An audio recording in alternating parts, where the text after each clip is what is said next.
Hi, my name is Micah Barbie, and I'm excited to announce my new podcast, Be Well and Exhale. On this podcast, we'll discuss lifestyle topics, entrepreneurship, and of course, wellness. Each episode will feature impactful guests who share their experiences in pursuit of success and wellness. So, get ready to be well and exhale with me. You can find us everywhere podcasts are available. Hi, welcome to Be Well and Excel podcast. I'm your host, Micah Barbie, and today we have a very great discussion to have for Domestic Violence Awareness Month. And I have two wonderful guests with me, Millie and Carmenia. And so I will let them introduce themselves because they do so many things, and I'm excited for you guys to hear what they have to offer. So I will go ahead and let you all introduce yourselves. I'm Carmenia Chavis. I am a real estate agent, and I have recently started a nonprofit for domestic violence victims, women with and without children, housing them up until a year, and providing with other resources that they may need. Awesome. I met Carmenia and we started talking about her vision. And as a retired pediatrician and child advocate, I really embraced her vision because most domestic violence shelters house women and families up to 90 days. But Kai's vision was to really have a community where they could stay for up to a year and really enable families to recuperate, to regroup, and really restore their health and their well-being. And so we started. And we started in March, and at this point have really made great progress. So could you talk a little bit more about the Zaria Foundation? What does it mean? And I guess one of you can tell me what made you go and explore this venture. Well, the meaning is God helps.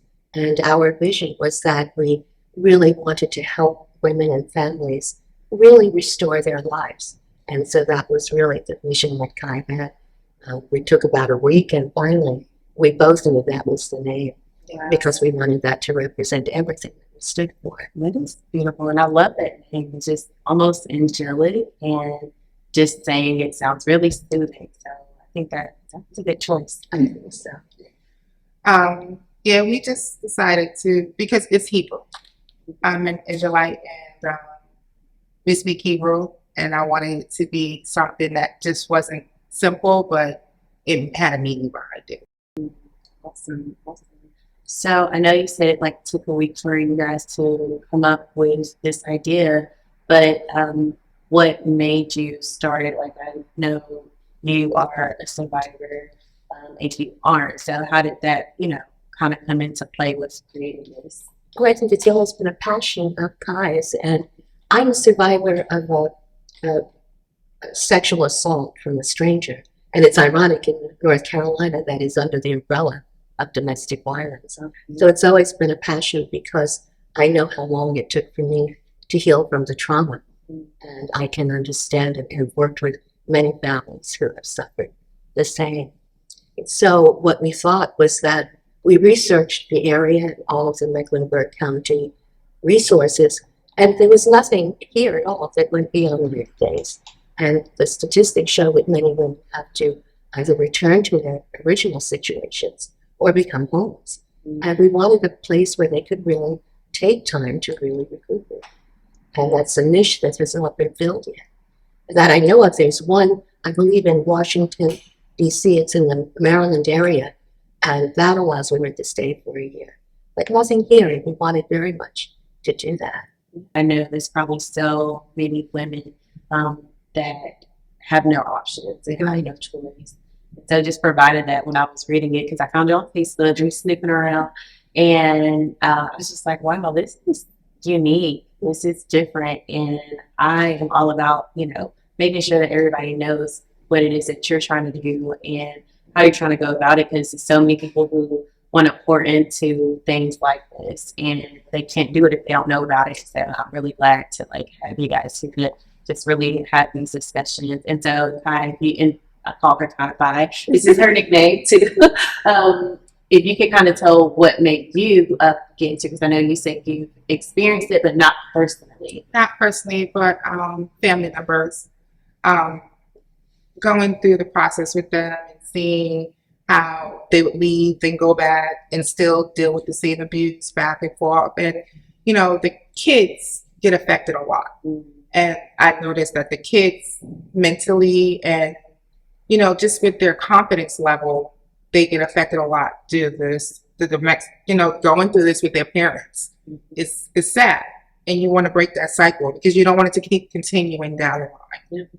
And that's I was just listening, and my journey and healing from all this, it's been for some years, but I'm just like listening to other people's story, and a lot of the survivors and victims have seen this growing up as a child, so they stay so long because this is what they know, and it's not unusual to them, and so then also it got into trauma bonding and all those things. And they keep choosing the same people because of that. Yeah. They think that's love. Yeah. So just to talk more about the nonprofit, one, what is it that you're needing to do to accomplish this goal?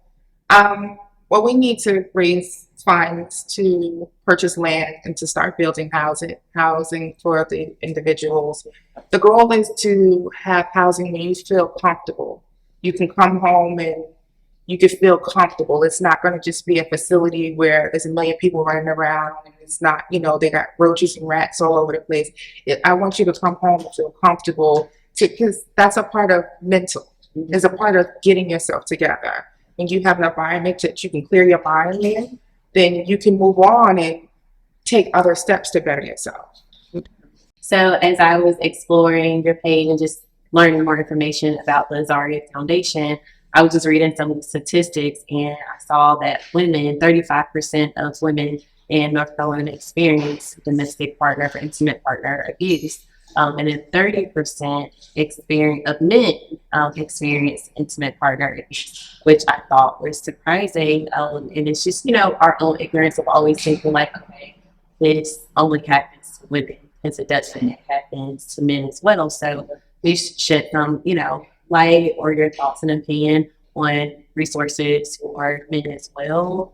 And then is that something that, you know, you guys consider doing with your foundation?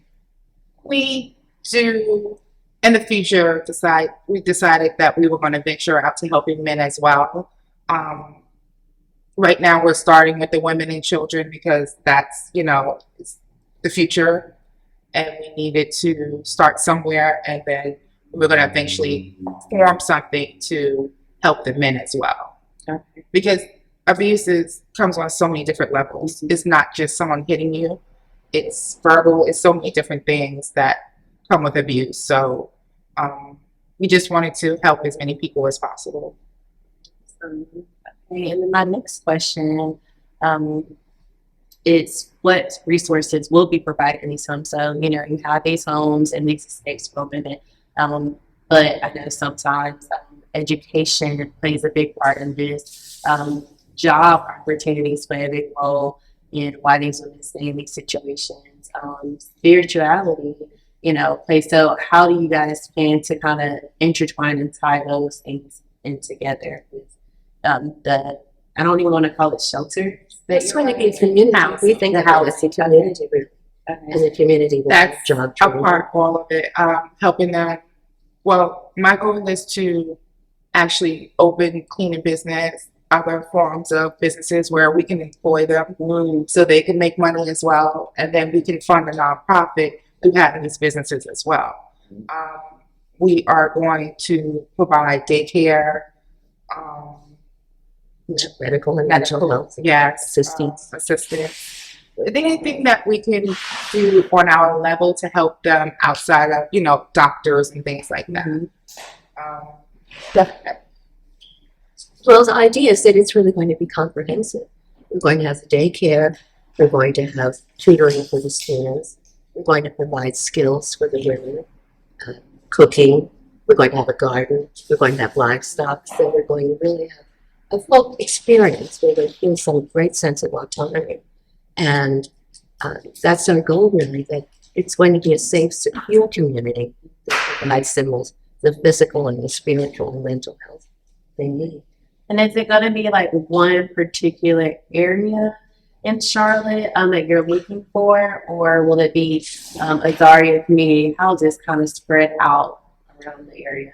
Right now, we're looking to start in one area, get a large enough piece of land to where we could build at least 50 houses, not including like the community center intake areas, things like that. But right now, we're going to start in one area. And if they need to be transported, then we can also look into that as well to get them in and out of Charlotte. Because you know, with the prices of land in Charlotte, things are a little bit, so we might not be directly in Charlotte. Outskirts. I love the outskirts of Charlotte. Like, I don't mind going to visit into Charlotte, but I'm definitely It's a whole suburbs in the country. leave that for me. And so, Millie, I did want to kind of talk more about your background and your experience as to how this also, besides your personal experience, ties into your passion. Because I know you do some other things, working with children, and you know you're retired pediatrician. And so, can you talk more about that? Well, my passion is that I think if children are given the opportunity to really succeed and have skills, they have very poor expectations of life. And that's why it's so important to provide them with everything they need for autonomy, for health. And I think what they see their parents go through, as I was saying, is such a problem when it's negative, when it's not real love and supportive. So that's been a passion. In Florida, I was president of an organization that brought 31 groups together, nonprofits, and we constantly wanted to help each other try to better what we were providing. I think a saying that I always love is, if you help people who are hungry, you don't give them fish, you teach them how to fish. And I think that's so important. We want our people and our community to be autonomous, to really believe in themselves and believe that they can really succeed in it. No, that's really because I feel like just even like looking at other people's journey of how to get out of these situations. Sometimes they don't have the financial capabilities or means, and so it's like once you can obtain the work and do all those things, it kind of gives you some sense of confidence and empowerment that you don't need this person, because that's what they made you feel like. So I think that is really, really beautiful how all that kind of ties in It really together.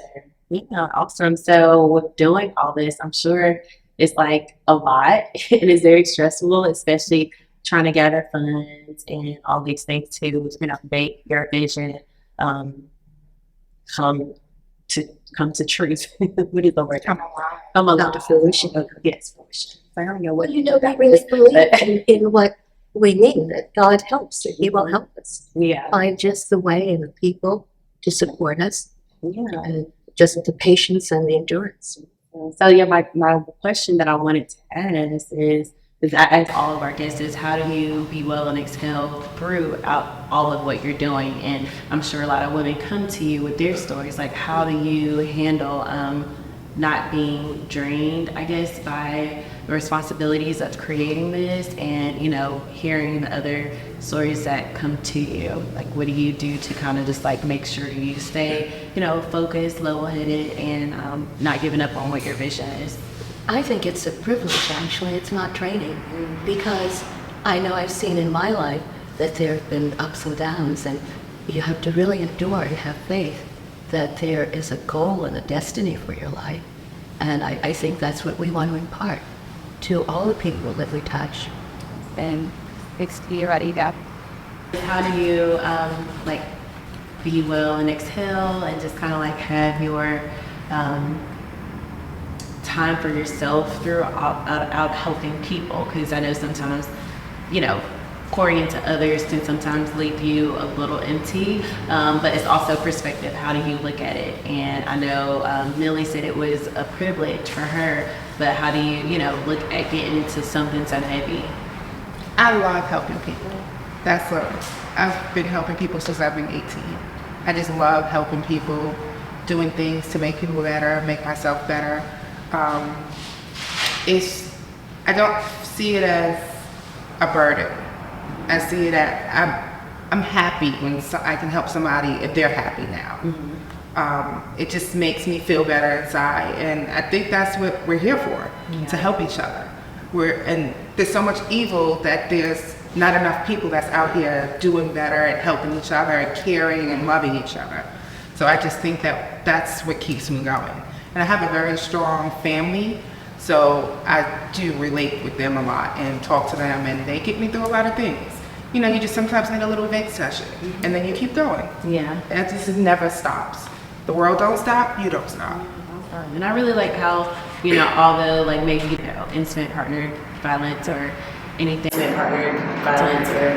like that, I love how you're still taking your profession as a realtor to use it in a different way to help other people. So I commend you ladies. I think what y'all are doing is amazing. I'm so glad that y'all took the time to share what your goal is, and I hope our listeners can find ways to help contribute to this. And what is just one way or a couple ways like they can find you, reach out, and help out?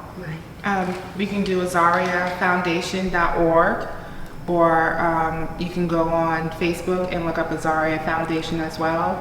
Azaria is spelled Azaryaah, and all the information is on our website.